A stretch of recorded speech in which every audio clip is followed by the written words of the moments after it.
কথিকা 2 চ্যানেলের পক্ষ থেকে আপনাদেরকে স্বাগত জানাচ্ছি। চলছে ভিক্টর হুগো রচিত বিখ্যাত উপন্যাস দ্য ম্যান হু লাভস। আজ পাঠ করছি শেষ পর্ব, অর্থাৎ পঞ্চম পর্ব। অশ্বারোহী এসে ঘোড়া থেকে নামল। সাধারণ ফরাসি ভদ্রলোকের মতোই বেশভূষা, কিন্তু এমন ঝাঁকড়া গোঁফ বা লালচে চাপদাড়ি কোনো ফরাসি যুবক রাখে না, তা সে ভদ্রলোকই হোক আর অভদ্র লোকই হোক। তার দিকে রাসেল সবিষয়ে চেয়ে আছেন। উরসাস চেয়ে আছে সন্দিগ্ধভাবে। সে কিন্তু সপ্রতিভভাবে এগিয়ে এসে নমস্কার করল উভয়কে এবং বলল, নদীতে জল কি খুব বেশি? রাসেলের সমস্ত চিন্তা ও অনুভূতি কেন্দ্রীভূত হয়েছিল গিয়েলুমের উপরে। তা নইলে ছদ্মবেশে আদ্রেকে তিনি অবশ্যই চিনতে পারতেন। পড়ে পাওয়া 50 পাউন্ড সম্বল করে সে অ্যাডভেঞ্চারে বেরিয়েছে। রাসেল কোথায় যান, কি করে, শেষ পর্যন্ত সে কি দেখবে এবং যা কিছু আবিষ্কার করতে পারে জানাবে আমিলিয়াকে। রাসেল যে কোনো একটা গোপন ব্যাপারে জড়িত হয়েই ফরাসি দেশে ঘোরাফেরা করছেন, তার এ ধারণা আরও বদ্ধমূল রয়েছে তাকে রাজধানী ছেড়ে মফস্বলে বেরোতে দেখে। এখন এই বিজন নদী তীরে সেডার বনের অন্তরালে কম্বলের জোব্বা পরিহিত এই জটাধারী বিটকেল চেহারার লোকটার সাথে তাকে মিলিত হতে দেখে তো সে ধরেই নিল যে কোনো সদুদ্দেশে তিনি আসেননি এখানে। ভাগ্যিস গিয়েলুমকে সে চাক্ষুষ দেখেনি, তাহলে তো সাফল্যের আনন্দে নৃত্য করতে আরম্ভ করত। অমন দানবীয় চেহারা যার, সে তো নিশ্চিতই অসামাজিক জীব।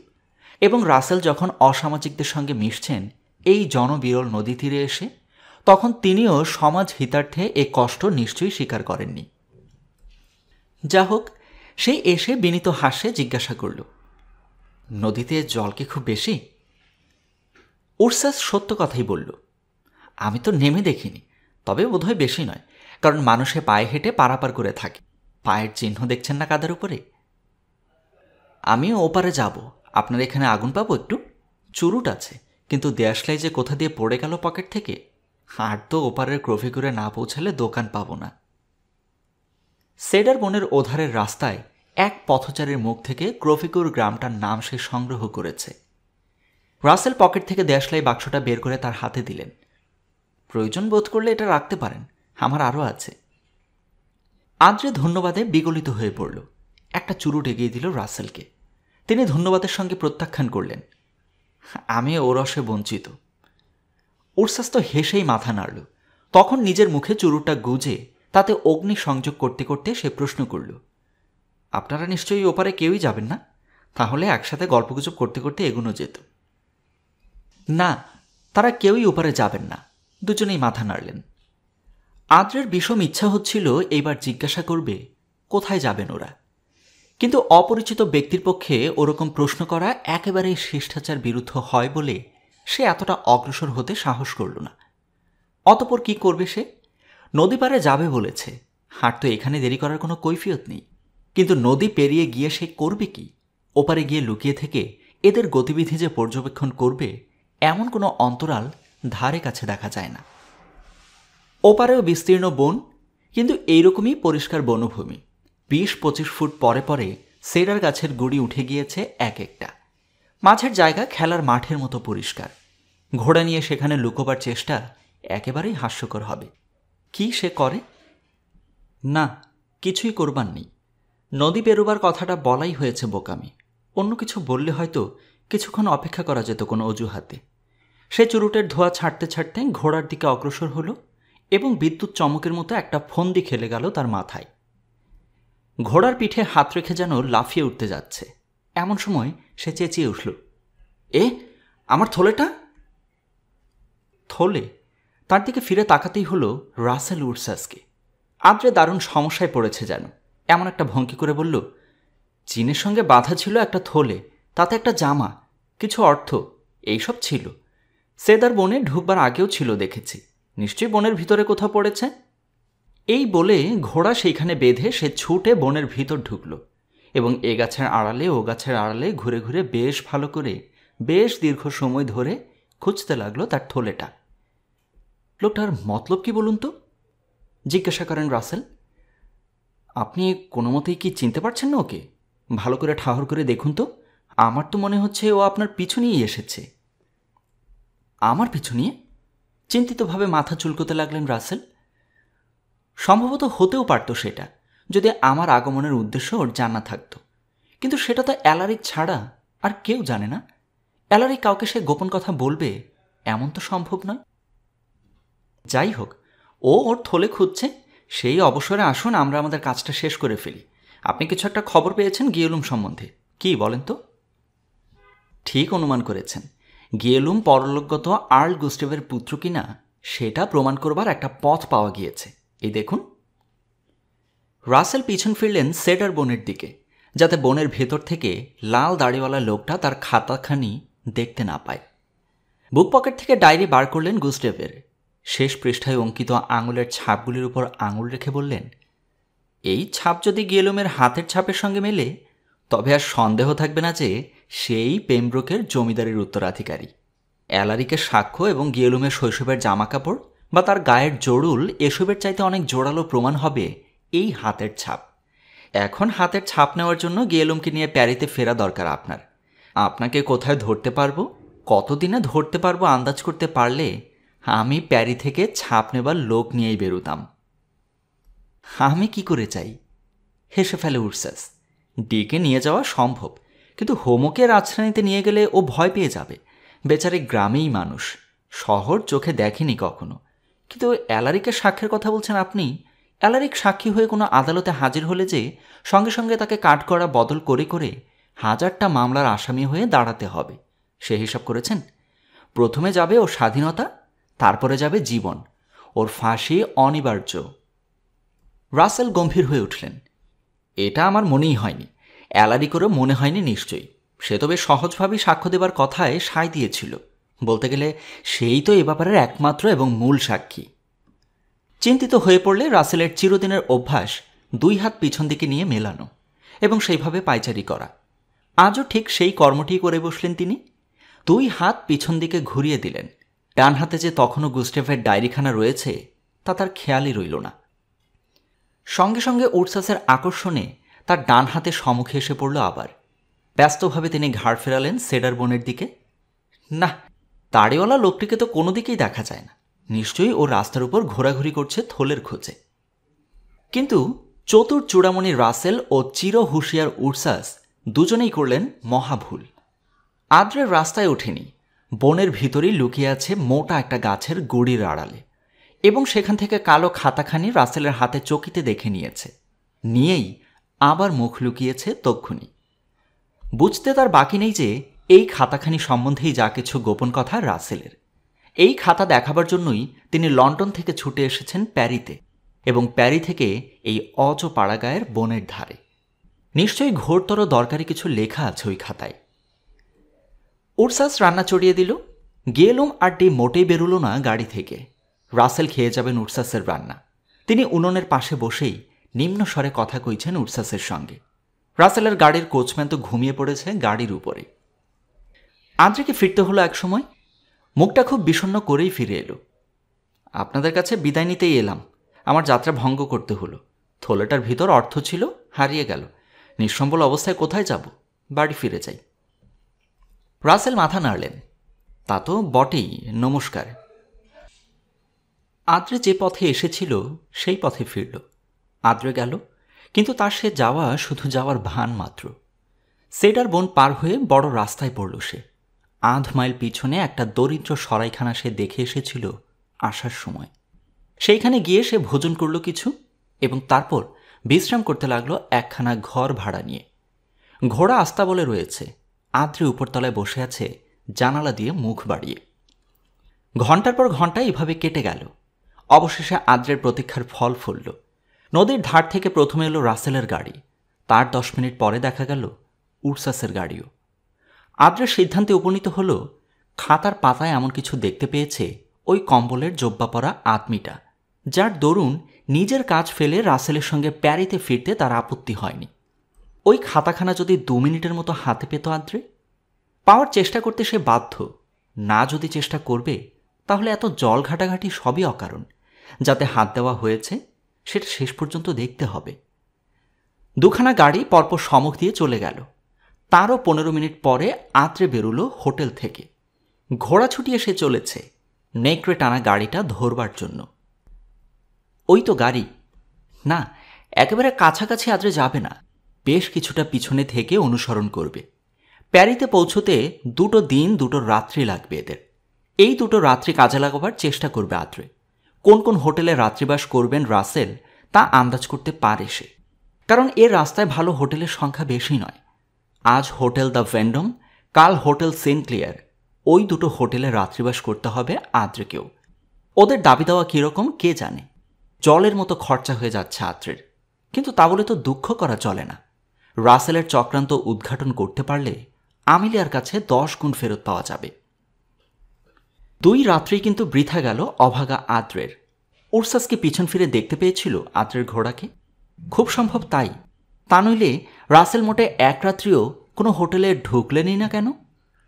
উরসাসের গাড়ি আর তার গাড়ি একসাথেই রইল 2 রাত্রি। গাড়ির ভিতরেই ঘুমোলেন রাসেল। তাও রাসেল যখন ঘুমোলেন উরসাস রইল জেগে। উরসাস যখন ঘুমোলো তখন পাহারা দিলেন রাসেল। আদ্রে ঘোড়ার পিঠে বসে মশার কামড় খেল 2 রাত।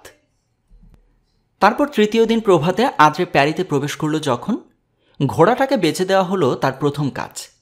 10 পাউন্ডে কিনেছিল, 8 পাউন্ডে বেচতে হলো। তাছাড়া পথে পথে ঘোরার সময় ওর দানা পিনার দরুনই 2 পাউন্ড খরচা হয়েছে। মবলক 4 পাউন্ড খরচা হয়েছে আদ্রের। আশা আছে আমিলিয়ার কাছে 10 গুণ করে ফেরত পাবে। দ্বিতীয় কাজ হলো দাড়িকোফটা খুলে ফেলা, এবং তৃতীয় কাজ লেডি রাচেলের নামে পেমব্রোকে একটা তার কোচে দেয়া। তারের বয়ান এই: জটিল পরিস্থিতি, আপনাদের বিরুদ্ধে গভীর চক্রান্ত, আমি আসছি খবর নিয়ে। প্যারিতে আর রাসেলকে ঘাটাতে চায় না আদ্রে। এখানে অ্যালারিক আছে। এবার তার হাতে পড়লে মুক্তিপণ দেবার জন্য রাসেল তো এগিয়ে আসবেন না। অ্যালারিক কি নতুন মানুষ হয়ে গিয়েছে? গিয়েলুমকে নিয়ে যখন উরসাস তার পাতালপুরীতে এলো তখন এক পলক সেই হতভাগ্য বালকের দিকে তাকিয়ে থাকবার পরেই তার চোখ জ্বালা করতে লাগল। 2 হাতে চোখ ঢেকে বসে পড়ল এবং বসে বসে থরথর করে কাঁপতে লাগল। তার এই বিচলিত ভাব দেখে উরসাস বলল রাসেলের কানে কানে, প্রকৃতির প্রতিশোধ, দেখুন এর জের কতদূর গড়ায়। আইরিন তখন ডিকে বুকে চেপে ধরে আড়ালে চলে গিয়েছে। রাসেল, উরসাস আর অ্যালারিকের ভিতর দীর্ঘ আলোচনা হল। উরসাস যে ইংল্যান্ডের আইনকানুনের সঙ্গে বিশেষ পরিচিত, কথা প্রসঙ্গে সেটা স্পষ্ট বুঝতে পারা গেল। রাসেল আর অ্যালারিকের মনে কেবলই প্রশ্ন জাগে, কে এই ব্যক্তি? বেদের মতো গ্রামে গ্রামে টেন্ট ফেলে যিনি বুড়ো বুড়িদের বাতের ওষুধ বিতরণ করে বেড়াচ্ছেন 2 যুগ ধরে। দীর্ঘদিন ধরে অ্যালারিক তাকে জানে। বহু বাড়ি তার মনে সংশয়ের উদয় হয়েছে যে উরসাস নিজেকে যেভাবে জাহির করে লোকসমাজে সেটা তার স্বরূপ নয়। কিন্তু অ্যালারিক নিজে শিক্ষিত লোক নয়, সম্ভ্রান্ত সমাজের লোকও ছিল না কোনোদিন। তার পক্ষে উরসাসের পাণ্ডিত্যের পরিমাপ করা সম্ভব ছিল না। আজ রাসেল সেটা ধরে ফেলেছেন। অ্যালারিকের লোকেরাই এক হস্তরেখা বিশারদকে নিয়ে এলো পাতালপুরীতে তার যন্ত্রপাতি সমেত। অর্থে কি না হয়, চোখ বাঁধা বিশারদ দস্যুর হাত ধরে এসে উপস্থিত হল সুড়ঙ্গের পথ পেয়ে। তারপর গিয়েলুমের 2 হাতের ছাপ তুলল অনেকগুলি কাগজে। গিয়েলুমের মুখ অবশ্য মুখোশে ঢাকা। ছাপ তোলা হয়ে গেলে আর্ল গুস্টেভের খাতাখানি দেখানো হলো লোকটিকে। তাতে যে ছাপগুলি রয়েছে তার সঙ্গে নতুন ছাপগুলি মিলিয়ে দেখতে বলা হলো। অনেকক্ষণ গভীর অভিনিবেশের সঙ্গে সে পরীক্ষা করল 2 ছাপ পাশাপাশি রেখে। তারপর মুখ তুলে বলল, আমি তো দেখছি এই 2 প্রস্থ ছাপ এক এবং অভিন্ন হাতের, তবে আপনারও অন্য হস্তরেখা বিশারদ কাউকে দেখান, আমার মতের উপর নির্ভর করবেন না। এ বিজ্ঞানে যারা প্যারিতে শ্রেষ্ঠ পণ্ডিত তাদের নাম আমি দিয়ে যাচ্ছি। প্রচুর দক্ষিণা দিয়ে এক্সরের সঙ্গে বিশারদকে স্থানে পাঠানো হলো। রাসেলও বেরুলেন 2 প্রস্থ হাতের ছাপ নিয়ে। শহরের বিভিন্ন অংশে ঘুরে ঘুরে সবগুলো ওস্তাদের সঙ্গেই দেখা করলেন। 4 জন ওস্তাদই সযত্নে পরীক্ষার পরে মত প্রকাশ করলেন যে 2 প্রস্থ ছাপ একই লোকের। প্রয়োজনে কোর্টে গিয়ে সাক্ষ্য দিতে তারা রাজি আছেন কিনা এই সম্বন্ধে এই প্রশ্ন করলেন রাসেল। এখন তাহলে কর্তব্য কি? গিয়েলুমকে তার উত্তরাধিকারে প্রতিষ্ঠিত করতেই হবে, রাসেলের এই মত। আর্ল গুস্টেভ তার উপর যে দায়িত্ব অর্পণ করে গিয়েছিলেন তা যদি পালন করতে হয় তবে এটা না করে তার উপায় নেই। এতে দারুণ ক্ষতি হবে আমিলিয়ার। এখনও মনে করার হেতু নেই কিছু। গুস্টেভের উইলে একটা গোপন শর্ত আছে, গিয়েলুমকে যদি কোনোদিন পাওয়া যায় আমিলিয়ার সঙ্গেই তার বিবাহ দেওয়ার চেষ্টা করতে হবে। গিয়েলুম বিকলাঙ্গ এবং কুদর্শন বলে আমিলিয়ার এ বিবাহে আগ্রহ না হতে পারে। কিন্তু উরসাস তীক্ষ্ণ বিদ্রুপের স্বরে বলল, বিকলাঙ্গ স্বামী ভালো না দৈন্যদশা ভালো, আমিলিয়া বিবাহে রাজি হবেই, তবে বিবাহে সুখী হবে কিনা সে অবশ্য আলাদা কথা। উরসাসের কিন্তু উৎসাহ নেই গিয়েলুমকে জমিদার করে দেয়াতে। কি লাভ হবে ওর? বাজিকরের তাঁবুতে ওর কষ্ট ছিল, আমার কাছে এসে ও সুখে আছে। আমি মরে গেলে ও আমার গাড়িখানা পাবে, ওষুধ তৈরি করে নিজের খরচা নিজে চালিয়ে নিতে পারবে। আর ডি বড় হয়ে উঠবে একদিন। ডি যদি ওকে বিয়ে করে তবে তা গিয়েলুম সুখীই হবে। সভ্য সমাজে কি বস্তু তা আমি জানি, কণ্টক শয্যা ছাড়া ও আর কিছু নয়। জমিদার হয়ে এবং আমিলিয়ার স্বামী হয়ে ও যে কষ্ট পাবে, তার কাছে বাজিকর জীবনের কষ্টও তুচ্ছ। আর অ্যালারিক, তার মনের ভাব সে নিজেই ভালো করে বুঝতে পারছে না। আর্ল গুস্টেভের পুত্র যে বেঁচে আছে তা তো তার অজানা ছিল না কোনো দিনই। বাজিকরদার আড্ডায় সে নিজেই পাঠিয়ে দিয়েছিল ছেলেটাকে নিজের কাছ থেকে দূরে রাখবার জন্য। তাঁবু থেকে যখন পালিয়ে গেল গিয়েলুম, বাজিকরেরা অ্যালারিকের কাছেই খবর এনেছিল প্রথম। অ্যালারিক একটু অস্বস্তি বোধ করেছিল, তবে তার অবসান হল উরসাসের মুখে গিয়েলুমের খবর পেয়ে। হত্যাকারীরা নিহত ব্যক্তির শব নিয়ে যেরকম অস্বাচ্ছন্দ্য বোধ করে, নির্যাতিত গিয়েলুমের সম্বন্ধে ঠিক সেরকম দুর্বলতা আছে অ্যালারিকের। কোথায় সে আছে তা জানতে চায়, তার পরিচয় কেউ না পায় সে বিষয়ে নিশ্চিত হতে চায়, অথচ নিজের কাছ থেকে দূরে সরিয়ে রাখবার জন্য আগ্রহ প্রবল, যাতে ওর সঙ্গে নিজের যোগাযোগের বিবরণটি কেউ জানতে না পারে। এখন অ্যালারিক কি পরামর্শ দেবে রাসেলকে? মামলা দায়ের করতে? মামলার প্রধান সাক্ষী তো অ্যালারিককেই হতে হবে। আদালতে গিয়ে কি সে বলবে যে সেই আর্ল গুস্টেভের পুত্রকে চুরি করেছিল এবং তার নাকে মুখে নিষ্ঠুর অস্ত্রোপচার করে একটা চিরন্তন উদ্দাম হাসির ছাপ এঁকে দিয়েছিল গোটা মুখটায়? এ কথা স্বীকার করা মানেই যে নিজের জন্য সারা জীবনের কারাবাস বরণ করে নেয়া। তারপর জীবনে ওই একটি মাত্রই তার কুকর্ম নয়, নিজের হাতে এবং অনুচর দস্যুদের হাত দিয়ে সে অগণিত ডাকাতি এবং নরহত্যা করেছে। একবার সে বিচারের আওতায় গিয়ে পড়লে তার বিরুদ্ধে সবগুলো পুরাতন অভিযোগই মাথা চাড়া দিয়ে উঠবে, তার ফাঁসি অনিবার্য হবে। এই অবস্থায় সে কেমন করে রাসেলের কথায় সায় দিয়ে বলবে যে গিয়েলুমের পক্ষ থেকে মামলা করা হোক? রাসেলও এখানেই থমকে যাচ্ছেন। দস্যুপতি অ্যালারিক জীবনের মায়া বিসর্জন দিয়ে কোর্টে গিয়ে অপরাধ স্বীকার করে আসবে কিসের লোভে? অথচ তার স্বীকারোক্তির উপরেই মামলার সাফল্য নির্ভর করছে। তিনি অবস্থাটা বুঝিয়ে বলেই নীরব হয়ে গিয়েছেন, মত চাইছেন না অ্যালারিকের। সে কি বলে তারই প্রতীক্ষায় আছেন। অ্যালারিক চোখে মুখে ভ্রুকুটি নিয়ে চুপ করে বসে আছে। তাকে হাতছানি দিয়ে ডাকলো আইরিন। আইরিনের কোলে ডি। আইরিনের চোখে জল। ঘরে সবাই চুপ। অ্যালারিক ফিরে এলো 5 মিনিট পরে। এবার তার চোখের কোণেও জল বুঝি, ঠোঁটের কোণে বিষণ্ণ হাসি। সে এসে বলল, আইরিনের পরামর্শ মামলা করা হোক। আমি কেন? আমরা সাক্ষী দেব। ও বলছে আমাদের নাকি প্রায়শ্চিত্ত করার সময় এসেছে। হা হা করে হেসে উঠল অ্যালারিক। জানেন, ওই ক্ষুধে মেয়েটা, ওই ডি, ওরই জন্য আইরিনের ওই পরিবর্তন। আমাদের মরা মেয়েটার স্মৃতি জাগিয়ে দিয়েছে ওই ডি, মনটা নরম করে দিয়েছে। অথচ সে মেয়ে বেঁচে থাকতে থাকতে কত না কুকর্ম করেছি আমি। তখন আইরিন বলেনি কিছু। মানুষের মন কী কারণে কিভাবে বদলায় কিছু বুঝবার উপায় নেই। রাসেল সেই দিনই লন্ডনে ফিরলেন। উরসাস গ্রামাঞ্চলে চলে গেল ডি আর গিয়েলুমকে নিয়ে। আইরিনের কাছেই ডিকে রেখে আসবার প্রস্তাব করেছিল উরসাস, কিন্তু কাঁদতে কাঁদতে আইরিন বলল, না না, তার দরকার নেই। এই বিষের আবহাওয়ায় ডি বাঁচবে না, শুকিয়ে যাবে, যেমন করে আমার নিজের মেয়েটা গিয়েছিল। চোখের জলের ভিতর দিয়ে আইরিন ডিকে বিদায় দিল। অ্যালারিক তার পরদিন নিজের দলের সমস্ত দস্যুকে ডেকে পাঠালো এক বিশেষ বার্তা শোনাবার জন্য। সে বার্তা এই, আমি দল ভেঙে দেব, তোমরা দূর দেশে চলে যাও, যে যত ধন রত্ন চাও নিয়ে যাও। আমেরিকার পরে আছে নতুন মহাদেশ, বিশাল বিশাল ভূমিখণ্ড, সেখানে জন প্রাণী নেই। সেখানে গিয়ে নতুন জীবন গড়ে তোলো, সাধু জীবনযাপন করার চেষ্টা করো। এখানে থাকলে সাধু হবার সুযোগ পাবে না। দু একজন প্রস্তাব করল, তুমিও কেন চলো না সর্দার? বিষণ্ণ হাসি হেসে অ্যালারিক বলল, না, আমার কাজ শেষ হয়নি এখনো। যখন সে কাজ শেষ হবে তখন আর যাওয়ার সুযোগ থাকবে না, তাই সময় থাকতেই বিদায় নিচ্ছে তোমাদের কাছে। 8 আদ্রে নীরবে বসে নেই। 2 দিন পরে রাসেল যখন লন্ডনে ফিরলেন তখন তিনি দেখে অবাক হলেন যে পেমব্রোক হলের বাসিন্দারা আর তার প্রভুত্ব নির্বিবাদে মানতে রাজি নয়। পেমব্রোক হলের বাসিন্দারা আর তার প্রভুত্ব নির্বিবাদে মানতে রাজি নয়। লেডি রাচিলি ওপক্ষের বক্তা। আপনি আমাদের প্যারিতে রেখে একা দেশে ফিরলেন, আবার আমরা দেশে ফিরবার আগেই ফিরে গেলেন প্যারিতে, এর মানে কি? রাসেল কষ্টে নিজেকে সংযত করে বললেন, আর্ল গুস্টেভের উইলে এমন শর্ত নেই যে আমাকে আমার কাজের জন্য কারো কাছে জবাবদিহি করতে হবে। তাই বুঝি তারই সুযোগ নিয়ে আপনি ভবঘুরে বেদেদের সঙ্গে ষড়যন্ত্র পাকিয়ে তুলেছেন, আমিলিয়ার বিরুদ্ধে একটা দাবিদার খাড়া করছেন? আপনি এক নেকড়ের গাড়িওয়ালা বেদের সঙ্গে কি পরামর্শ করতে গিয়েছিলেন তা জানতে চায় আমিলিয়া। যদি না বলেন, সে বুঝবে যে আপনি আর তার হিতাকাঙ্ক্ষী নন। সেই খাতাখানায় কি লেখা আছে যা আপনি সেই বেদেকে দেখিয়েছিলেন? রাসেল এমন হতভম্ব হয়ে গেলেন যে হঠাৎ কোনো জবাব বেরোলো না তার মুখ থেকে।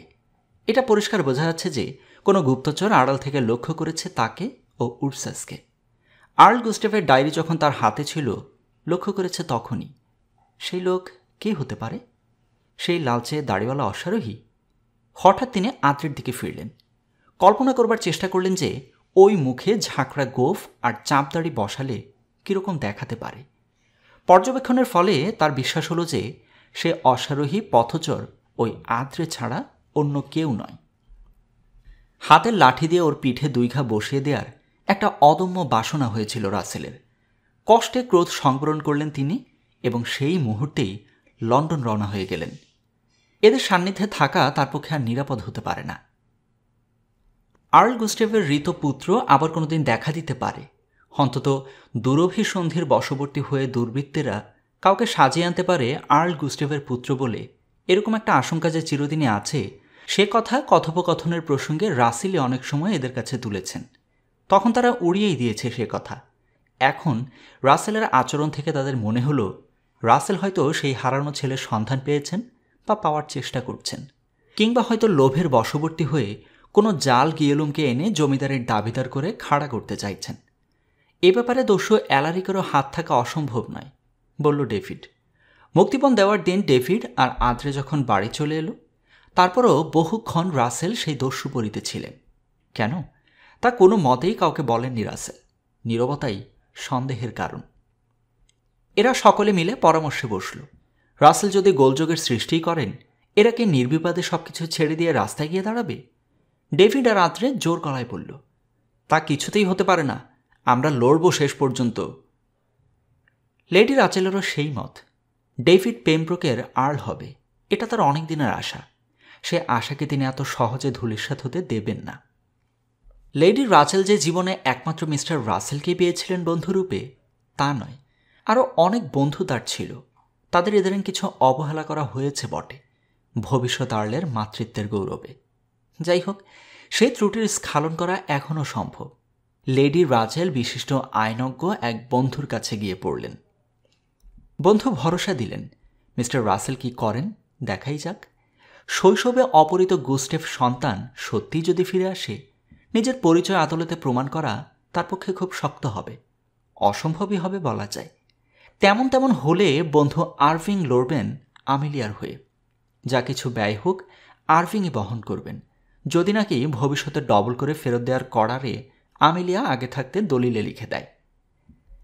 আরভিংয়ের হিসাব ঠিকই হয়েছিল, কারণ হাতের ছাপের বৃত্তান্ত তো তার জানা ছিল না।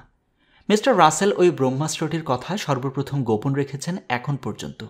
কাজেই যে কেউ এই আসন্ন রোমাঞ্চকর মামলার কথা শুনেছে, সেই বিজ্ঞভাবে মাথা নেড়ে মন্তব্য করেছে, এতদিন পরে এরকম মামলা কি দাঁড় করানো যায়? প্রবীণ আইনজীবী হয়ে রাসেলে কি বিশৃঙ্খলা ঘটাতে যাচ্ছেন? আমিলিয়া কাউন্টেস হলে মন্দ কি হবে? ডেভিডকে আর্ল হিসাবে মানাবে বেশ।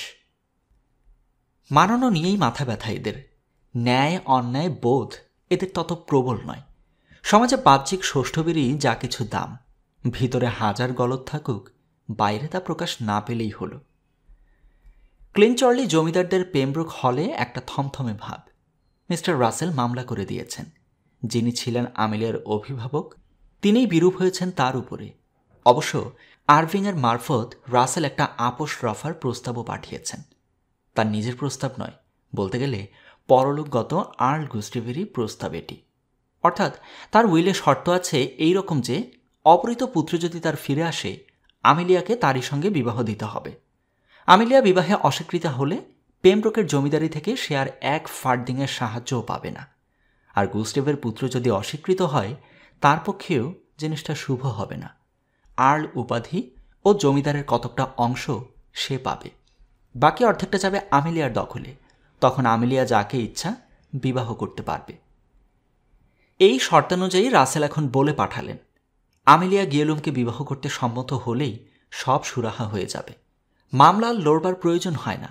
উভয় পক্ষের সম্মতি অনুসারে গিয়েলুম আর্ল পদে অধিষ্ঠিত হতে পারে এবং আমেলিয়ারও ভবিষ্যৎ হয় নিরাপদ। এতে একমাত্র ডেভিডই পথে বসে। আমেলিয়া তাকে বিবাহ না করলে সে তো ভিখারির পর্যায়ে নেমে যাবে একেবারে। এতখানি বয়স হলো কোনো কাজ সে শেখেনি, যার দ্বারা একটা দিনও নিজের জীবন ধারণের জন্য প্রয়োজনীয় ব্যয়টা সে নিজের পকেট থেকে করতে পারে। পকেট তার অবশ্য সর্বদাই পূর্ণ থাকে, কিন্তু সে অর্থ আসে আমেলিয়ার এবং লেডি রাচেলের দাক্ষিণ্য থেকে। ওই দুটি দাক্ষিণ্যের উৎস যখন শুকিয়ে যাবে, ডেভিড না খেয়ে মরবে। তাই প্রস্তাবের মর্মটি কানে আসা মাত্র সে কাঁদো কাঁদো মুখে আমেলিয়ার কাছে এসে বসল। তার মনের কথা আর ব্যক্ত করে বলার দরকার হলো না। আমেলিয়া তাকে সান্ত্বনা দিয়ে বলল, কেন তুমি ভাবছ আমি কি এতই অপদার্থ যে এতকাল তোমাকে আশায় ঘুরে এখন তোমাকে ত্যাগ করব? আর তাছাড়া কেমন সে গিয়েলুম, চোখেই দেখিনি তাকে। তাকে বিবাহ করব আমি? এ প্রস্তাব মিস্টার রাসেলের মতো ভীমরতিগ্রস্ত বাতুলই করতে পারে। ডেভিড উৎফুল্ল হয়ে আদ্রিকে গিয়ে সব বলল। আদ্রি কি বহুদর্শী লোক! এই বয়সেই এসব ব্যাপারে তার মতামত খুব পরিপক্ক। তিনি সন্দিগ্ধভাবে মাথা নাড়ল। মামলা যদি শেষ পর্যন্ত বিরুদ্ধেই যায়, আমেলিয়ার মত উল্টে যাওয়ার খুব সম্ভাবনা রয়েছে। সে পরামর্শ দিল বিয়াকা শরণাপন্ন হতে। ওই মেয়েটার প্রভাব দিন দিন বাড়ছে আমেলিয়ার উপর, কারণ লেডি রাচেল ও ডেভিড নিজেদের স্বার্থের খাতিরে আমেলিয়াকে নিঃস্বার্থ উপদেশ দেবে না এখন, এটা সে বুঝিয়েছে আমেলিয়াকে। সুতরাং নিঃস্বার্থ উপদেশের লোভেই আমেলিয়া বিয়াকার কাছে ঘনিয়ে আসছে ক্রমশ। এই বিয়াকাকে হাত করবার জন্য উঠে পড়ে লেগে গেল ডেভিড। ঘটনাচক্রে ফরাসি দেশাগত এই দুটি মানুষ সন্ধিবদ্ধ হল ভিন্ন ভিন্ন লোকের সঙ্গে। ডেভিড না বাঁচলে আদ্রের কোনো ভরসা নেই পেমব্রোকে, আর আমেলিয়ার যত সুবিধা হবে বিয়াকারও অর্থাগমের আশা তত বেশি। যে যার স্বার্থ খুঁজছে, এতে আর আশ্চর্য কি? বিয়াকার পরামর্শেই আমেলিয়া বলে পাঠালো আরভিংকে, মামলা চলতে দিন কিছুদিন। যদি দেখেন যে পরাজয় অনিবার্য, তখনই মিস্টার রাসেলের প্রস্তাব গ্রহণ বা বর্জনের প্রশ্ন উঠবে। দয়া করে এ সম্বন্ধে লেডি রাচেলের বা তার পুত্র লর্ড ডেভিডের মতামতকে আমার মতামত বলে বিবেচনা করবেন না। আপনি অবশ্যই বুঝতে পারছেন যে তাদের কারো স্বার্থ আমার স্বার্থের সঙ্গে অভিন্ন নয়। আরভিং তারিফ করলেন আমেলিয়ার। পাকা বুদ্ধি এই নাবালিকার। তিনি তো জানেন না যে নাবালিকার মুখ থেকে যে বাণী নিঃসৃত হয়েছে তা প্রকৃতপক্ষে বিয়াকার, এবং সে বিয়াকায় এসব ব্যাপারে রীতিমতো বহুদর্শিনী। অতএব মামলা চলতে লাগল। আদালতে গিয়েলুমের উপস্থিতি এখনই প্রয়োজনীয় নয়, কারণ দরখাস্তকারী সে নয়। আর্ল গুস্টেভের সম্পত্তির তত্ত্বাবধায়ক ও উইলের ওসি হিসেবে মামলা রুজু করেছেন মিস্টার রাসেল। গিয়েলুমকে আদালতে হাজির করতে হবেই একদিন, কিন্তু সে অনেক পরে। আরভিং জোর তদবির চালিয়েছেন। মামলা দীর্ঘদিন ধরে চলছে, বছরের পর বছর ঘুরছে। গুইন পেলন একবার মাত্র ইংল্যান্ডে এসে আদালতে হাজির হয়েছিল। তার নিরাপদে যাতায়াত ও লন্ডনে নিরাপদে অবস্থার জন্য বিপুল বন্দোবস্ত করতে হয়েছিল। সে বন্দোবস্তের সম্পূর্ণ ব্যয়টা বহন করেছিল অ্যালারি। ওই যে 2 দিনের জন্য গিয়েলুম একবার এসেছিল, তাইতেই সমগ্র দেশ বিরূপ হয়ে উঠেছে তার উপরে। এ কি অপরূপ চেহারা! এই চেহারা নিয়ে কেউ ইংল্যান্ডের লর্ডসভায় আসন নেবে, এ কথা ভাবতেই রক্ষণশীল ইংরেজ জাতি সভয়ে শিউরে উঠল, ঘৃণায় মুখ ফেরালো। কি বিসদৃশ, কি বিভৎস ওর মুখের চিরন্তন হাসি! এক মুহূর্তের জন্যও সে হাসি থামাবার শক্তি ওর নেই।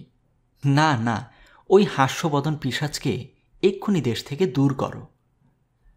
সারা ইংল্যান্ডে ঝড় উঠল, সমাজ বিচলিত হল। রাসেলের কুৎসায় সংবাদপত্রগুলি মুখর হয়ে উঠল। এ সমস্ত ব্যাপারটাই রাসেলের সাজানো, এমনই ইঙ্গিত করতে লাগলো সবাই। আমেলিয়ার উপর সর্বস্তর থেকে অজস্র সহানুভূতি বর্ষিত হতে থাকল। আহা, সুন্দরী বালিকাটিকে এই জন্তুর সঙ্গে পরিণয় সূত্রে গেঁথে দেওয়ার এ কি ঘৃণ্য ষড়যন্ত্র! আরভিং প্রকাশ করে দিয়েছেন রাসেলের আপোষের প্রস্তাবের কথা। বছরের পর বছর কাটে, মামলা চলছে ধীর গতিতে, আর গিয়েলুম ফরাসি দেশের বনে বনে গ্রামে গ্রামে ঘুরে বেড়াচ্ছে উডসেসের নেকড়ের গাড়িতে। ঔষধ তৈরি করা শেখে আর নিয়মিত অধ্যয়ন করে উরসাসের কাছে। এককালের দেশ প্রসিদ্ধ অধ্যাপক কি জানি কি মর্মবেদনায় সমাজ সংসার ত্যাগ করে বন্য জীবন বেছে নিয়েছিলেন। অন্তরের স্নেহের প্রসবনের মুখে জোর করে চাপা দিয়েছিলেন সংযমের গুরুভার পাষাণ। এই শেষ জীবনে গিয়েলুম আর ডি এসে কোমল করস্পর্শে সেই পাষাণখানাকে সরিয়ে ফেলে দিয়েছে। স্নেহ বাৎসল্যের অবিরল ধারা উরসাসের হৃদয়ের অন্তঃস্থল থেকে উৎসারিত হয়ে অবিরাম অভিষিক্ত করে দিচ্ছে ওই দুই স্নেহের পাত্রকে। গিয়েলুম অসাধারণ মেধার পরিচয় দিচ্ছে। ইতিহাসে, অর্থনীতিতে, সমাজ ও রাজনীতিতে অসামান্য পাণ্ডিত্য অর্জন করেছে এই কয়েক বছরে। উরসাস মনে মনে বিশ্বাস করেন, লর্ড সভায় দাঁড়িয়ে গিয়েলুম যখন বক্তৃতা দেবে তখন সারা পৃথিবী বিস্ময়ে স্তব্ধ হয়ে যাবে তার জ্ঞানের বহর দেখে। দীর্ঘ 7 বছর পরে অ্যালারিককে আহ্বান করল আদালত সাক্ষ্য দেবার জন্য। অ্যালারিক নামে নয়, স্বর্গত আর্ল গুস্টেভের শিকার মহলের এককালীন কর্মচারী স্টিফেন ব্রুকের নামে। এই দিনের প্রতীক্ষায় আছে অ্যালারিক ও আইরিন এই দীর্ঘ 7 বছর ধরে। প্রায়শ্চিত্তের দিন। তবু যখন আহ্বান এলো, নতুন করে মুখোমুখি বসে দুজনে অশ্রু বিসর্জন করল। এই শেষ দেখা। আদালত থেকেই হয়তো অ্যালারিককে যেতে হবে কারাগারে, এবং কারাগার থেকেই হয়তো উঠতে হবে ফাঁসি মঞ্চে। তা হোক, তবু প্রায়শ্চিত্ত করবে তারা। দুজনে রওনা হয়ে গেল ইংল্যান্ডে। রাসেল তাদের জন্য নিভৃত বাসস্থানের ব্যবস্থা করেছিলেন। সাক্ষ্য দিতে উঠে অ্যালারিক স্বীকার করল সেই হল স্টিফেন ব্রুক, যাকে একদা আর্ল গুস্টেভ অকারণে অবিচারের নির্মম কষাঘাত করেছিলেন। প্রতিহিংসা নেবার জন্য সে তার পুত্র গুইনপেলনকে চুরি করে ফরাসি দেশে পালিয়ে যায় এবং সেখানে তার উপর এক ঘৃণ্য অস্ত্রোপচার চালায়। নাকে মুখে ছুরি চালিয়ে মুখের আকার এভাবে পরিবর্তিত করে দেয়া হয় যাতে একটা অপরিবর্তনীয় দানবীয় হাসির ছাপ সে মুখে চিরস্থায়ী হয়ে বাসা বেঁধেছে। নিজে সে ছুরি চালায়নি, চালাতে জানেও না এইভাবে। এ কাজের জন্য ব্যবসায়ী অস্ত্র চিকিৎসক আছে একদল। তাদের কাজই হচ্ছে এইভাবে শিশুদের বিকলাঙ্গ কুদর্শন করে দেয়া। পরিশেষে স্টিফেন ব্রুক বলল যে আদালতে গিয়েলুম বলে যে বালক হাজির হয়েছে সেই যে আর্ল গুস্টেভের পুত্র গিয়েলুম বা গুইনপেলন, সে বিষয়ে সে নিঃসন্দেহ। কারণ ফরাসি দেশে এই দীর্ঘ 14-15 বছর ধরে সে দৈনন্দিন খবর নিয়েছে এর। প্রথমে এক বাজে করার দলে এ ছিল, তারপরে এখন আছে এক যাযাবর চিকিৎসকের কাছে। এরা সবাই তার পরিচিত। স্টিফেন ব্রুকের উপর জেরা চলল নির্মমভাবে। তাতে তার নিজের গত জীবনের অনেক কুকর্ম প্রকাশ হয়ে পড়ল। গোপন করবার চেষ্টাও সে করল না, প্রায়শ্চিত্ত করবার জন্যই সে ব্যস্ত। তার নিজের কুকর্ম প্রকাশক গুইনপেলনের সম্বন্ধে তার উক্তি যে বর্ণে বর্ণে সত্য, আদালত তো বিশ্বাস করতে বাধ্য হলেন। তারপরে শেষ অস্ত্র প্রয়োগ করলেন রাসেল। সেই হাতের ছাপ, আর্ল গুস্টেভের ডায়েরি। ডায়েরির শেষ পৃষ্ঠায় আঙুলের ছাপের নিচে গুস্টেভের নিজের হাতে লেখা, আমার গুইনপেলনের 3 বছর বয়সের সময়ের হাতের ছাপ। সেই হাতের লেখা যে গুস্টেভের হাতের লেখা, পরীক্ষকেরা এই মতই দিলেন। এদিকে হাতের ছাপ পরীক্ষকেরা গিয়েলুমের বর্তমান হাতের ছাপের সঙ্গে ওই ডায়েরির ছাপ মিলিয়েও মত প্রকাশ করলেন যে ডায়েরির ছাপও গিয়েলুমের হাতেরই। কোনো দুজন লোকের হাতের ছাপ যে কখনো একরকম হয় না, এ তো বৈজ্ঞানিক সত্য। অতএব আদালত 7 বছর ধরে বিচার করে রায় দিলেন যে বিকৃত বদন গিয়েলুমই আর্ল গুস্টেভের পুত্র গিয়েলুম, পেমব্রোক জমিদারের এবং আর্ল উপাধির একমাত্র অধিকারী। অ্যালারিককে ইংল্যান্ডেই থাকতে হয়েছে এই দীর্ঘদিন। তার কুকর্মের স্বীকারোক্তি শুনে ইংল্যান্ডের পুলিশ সঙ্গে সঙ্গে তাকে গ্রেফতার করেছিল। মিস্টার রাসেল তার জামিন হয়ে মুক্ত রেখেছিলেন তাকে। এইবার তারও বিচার শেষ হল। ইংল্যান্ডে তার একমাত্র অপরাধ আর্ল গুস্টেভের পুত্রকে অপহরণ করা। সে অপরাধে তার 3 বছর মাত্র কারাদণ্ড হল। সে জেলে গেল। আইরিন ইংল্যান্ডেই বাস করতে লাগল তার মুক্তির প্রতীক্ষায়। জেলখানার নিকটেই সে থাকে। সকালে বিকালে বাতায়ন থেকে অ্যালারিক তাকে দেখতে পায়, সান্ত্বনা পায় এই ভেবে যে সে ভগবানের পরিত্যক্ত নয়। অনুতাপের ফলে সে তার করুণা লাভ করবেই। তার সব গুরুতর পাপই অনুষ্ঠিত হয়েছে ফ্রান্সে। গিয়েলুমকে বিকলাঙ্গ করবার অপরাধ, সেসব কুকর্মের বিচার করবে ফরাসি আদালত। কিন্তু আশ্চর্যের বিষয়, ফরাসি সরকার এমন কোনো অনুরোধ করলেন না যাতে ব্রিটিশ সরকার তাকে ফরাসি দেশে পাঠাতে বাধ্য হন। এর কারণ সুস্পষ্ট। ওদেশের পুলিশ মহলে বহু বন্ধু ছিল অ্যালারিকের। তারাই চেষ্টা করে এই ব্যাপারটা চাপা দিয়েছে। কাজেই অ্যালারিকের প্রধান প্রধান অপরাধের জন্য কোনো বিচারই হল না। এদিকে সমস্যা জটিলতর। গিয়েলুম হয়েছে আর্ল। আমিলিয়ারা এখনও পেমব্রুকেই রয়েছে বটে, কিন্তু থাকার অধিকার আর নেই। মিস্টার রাসেল আবারও প্রস্তাব পাঠালেন আমিলিয়া গিয়েলুমকে বিবাহ করুক, এবং কি আশ্চর্য, আমিলিয়া রাজি হয়ে গেল। ডেভিড তাকে আমিলিয়া আশ্বাস দিল তার সঙ্গে আমিলিয়ার পূর্ব ভাব ক্ষুণ্ণ হবে না বিবাহের পরেও। এমন দুর্নীতি তো সভ্য সমাজে ঘরে ঘরে বর্তমান, ওতে কেউ কিছু দোষ দেখতে পায় না। আমিলিয়া রাজি গিয়েলুমকে বিবাহ করতে, কিন্তু গিয়েলুম সে ইতিপূর্বে শুনেছে সে ডেভিডের সঙ্গে আমিলিয়ার বিবাহ বহু দিন থেকেই স্থির হয়ে আছে। এখন এই প্রস্তাব শুনে সে ঘৃণা ভরে প্রত্যাখ্যান করল আমিলিয়াকে। আমিলিয়ার তাতে সাপে পর হল। উইলের শর্ত এই যে গিয়েলুম যদি আমিলিয়াকে বিবাহ করতে অরাজি হয় তাহলে আমিলিয়াকে সম্পত্তির একটা অংশ দিতে হবে। সম্পত্তির অংশ পেল আমিলিয়া। কাল বিলম্ব না করে লেডি রাচেল ডেভিডের সঙ্গে বিবাহটা ঘটিয়ে দিলেন তার। কিন্তু ডেভিড মনে তার আনন্দ নেই যে আমিলিয়া কাউন্টেস পদবীর লোভে ওই মর্কট মূর্তিটাকে বিবাহ করতে রাজি হয়েছিল। তার স্বামী হওয়ার মধ্যে আনন্দ বা গৌরব কোনোটাই তো নেই।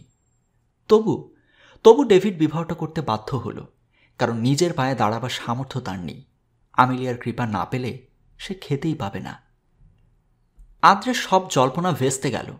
ভগ্ন মনোরথ হয়ে সে ফিরল নিজের দেশে। বিয়াকা রয়েই গেল আমিলিয়ার সহচরী হয়ে। গিয়েলুম লর্ডসভায় আসন গ্রহণ করতে গেল যেদিন, তার বিকৃত মুখাবয়ব দেখে কি যে চাপা হাসির বাহা সদস্যদের ভেতর।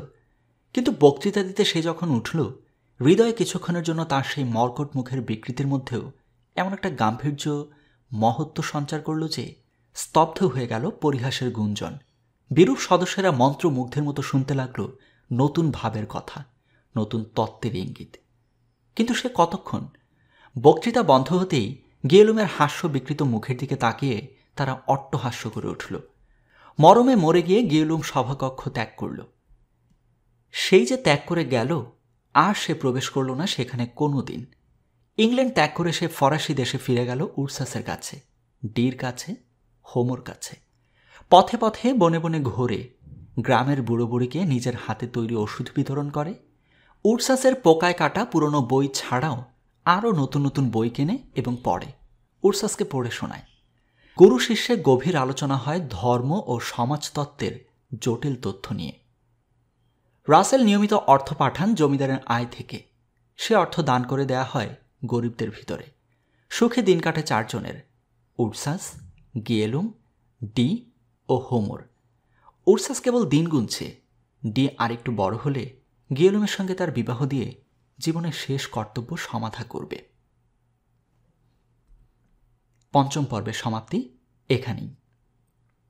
কথিকা 2 চ্যানেলের পরিবেশনায় গত 5টি পর্বে আপনারা শুনলেন ভিক্টর হুগোর বিখ্যাত উপন্যাস দ্য ম্যান হু লাভস।